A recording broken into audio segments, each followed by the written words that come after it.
Number 18 पढ़ेंगे, 18 number श्लोक।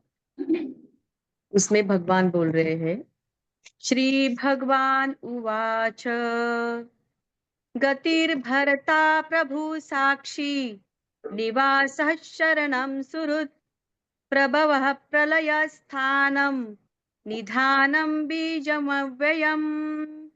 गतिर्भर्ता प्रभु साक्षी निवासः शरणं सुहृत् प्रभवः प्रलयस्थानं निधानं बीजमव्ययम्।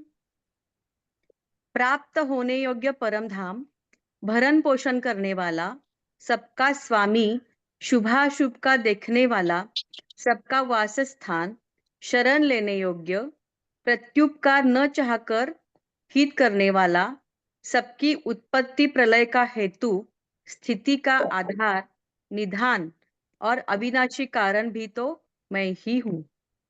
हरि ओम।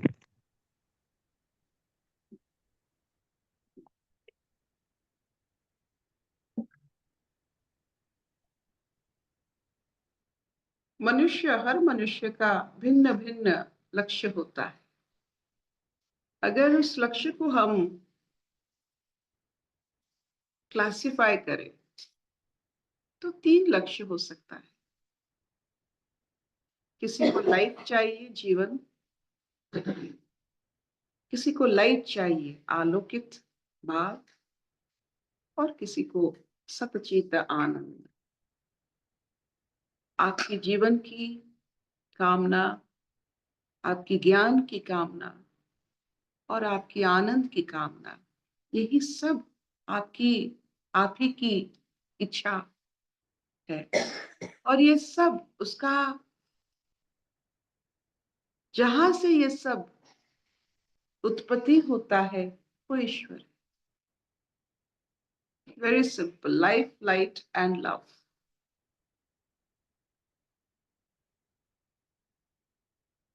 जिस तत्व से जीवन तत्व, ज्ञान तत्व और आनंद तत्व की उत्पत्ति होती है वो ईश्वर। जैसे समंदर को लीजिए, जितना लहर हो, जितना उसमें ट्रेजर्स हो, जितना उसमें शोर हो, सब समंदर से उत्पत्ति होता है। वैसे मान लीजिए कि जीवन, ज्ञान और आनंद एक ही तत्व से बनता है, मूलतः।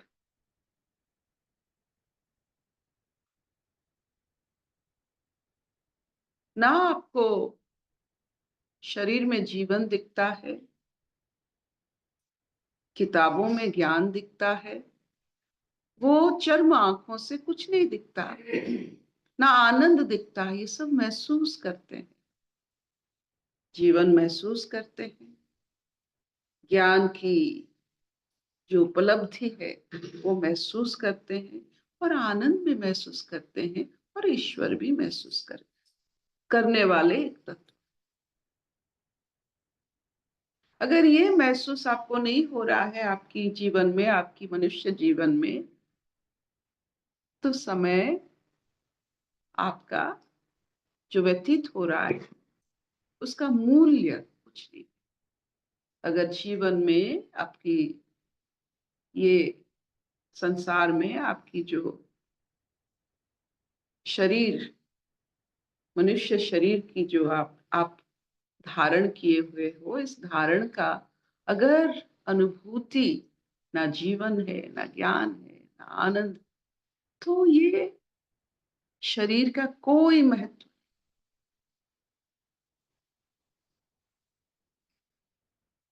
तो क्लासिफाई, अगर आप इसको भरपूर, हर वक्त, हर पल इसे महसूस कर सकते हो, आप ईश्वर को महसूस कर सकते हो। और सबसे सबसे बड़ी बात है, इसे महसूस करने के लिए समय की जरूरत नहीं पड़ता है। जैसे फल फूल उगने के लिए समय चाहिए, ऋतु चाहिए, ये ये जीवन, ये ज्ञान, ये आनंद, इसको अनुभव करने के लिए ना ऋतु चाहिए, ना कोई वक्त चाहिए, ना कोई आने वाला वक्त है, ना गुजरा हुआ कल है। बस आप वर्तमान में ये तत्व सब अनुभव कर सकते हैं, अगर आपको ये पहचान है या आपका ये लक्ष्य है।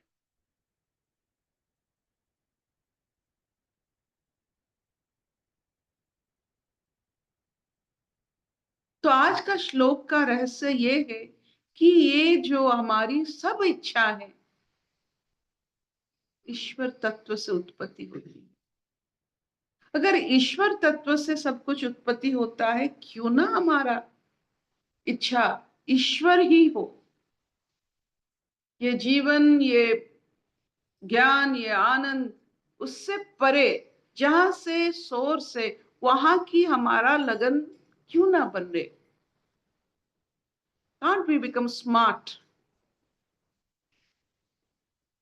जो बीज है उसके साथ संबंध बनाए रखें, ताकि बाय डिफॉल्ट ये तीन मिलेगा।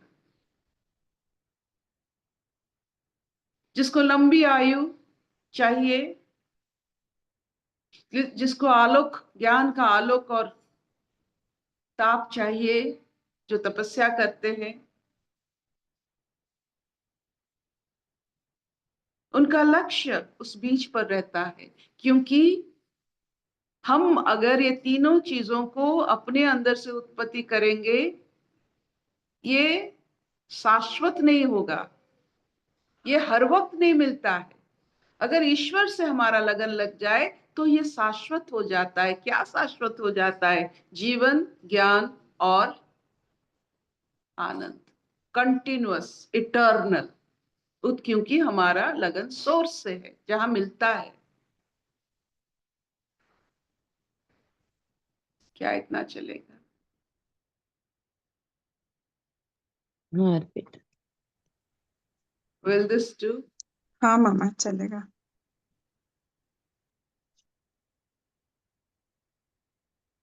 अशतो मां सत्कमय, तमसो मां ज्योतिर्गमय, मृत्युर्मां अमृतंगमय। सर्वे सुखिनः सन्तु, सर्वे सन्तु निरामया, सर्वे भद्राणि पश्यन्तु, मा कश्चित् दुःखभाग् भवेत्। ओम शांति शांति शांति।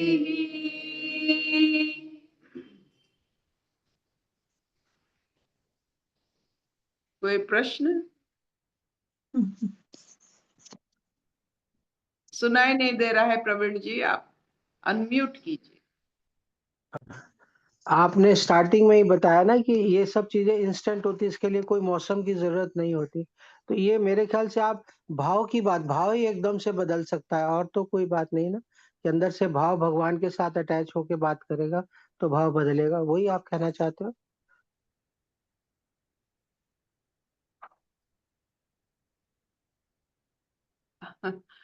भाव बनाना पड़ता है। वही तो है, नेचुरली जब भगवान के साथ अटैच होंगे तभी बनेगा वो। सत्य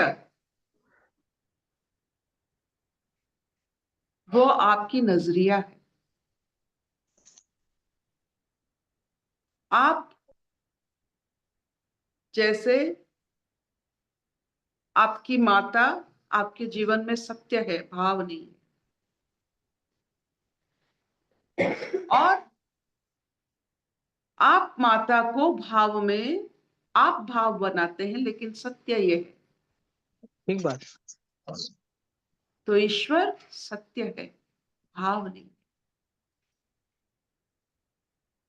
आप नहीं, चाहे जैसे अभी आपने एक्सप्लेन किया कि माता से का के लिए आप भाव बनाते हो, ऐसे ही जब हमको ईश्वर पैदा करने वाला है तो ईश्वर के लिए भी भाव हमारे से ही पैदा होगा। ये आप बनाइए नहीं है, बनाइए ना बनाइए, वो सत्य है। अच्छा। आप जन्म लिए हैं, मतलब आपकी माता है, हाँ। तो ये सत्य है। आप मानो ना, इसके लिए भाव की जरूरत नहीं है। नहीं, नहीं, ठीक बात है, उसमें मानना ना मानना तो कोई। तो ईश्वर सत्य है, भाव की क्या। हाँ,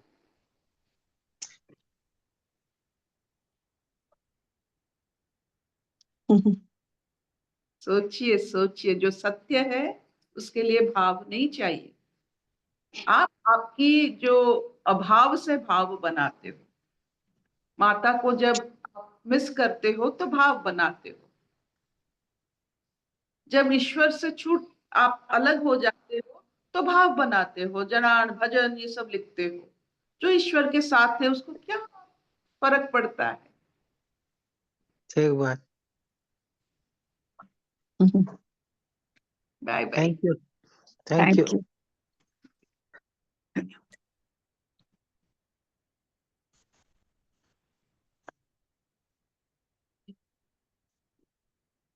यू।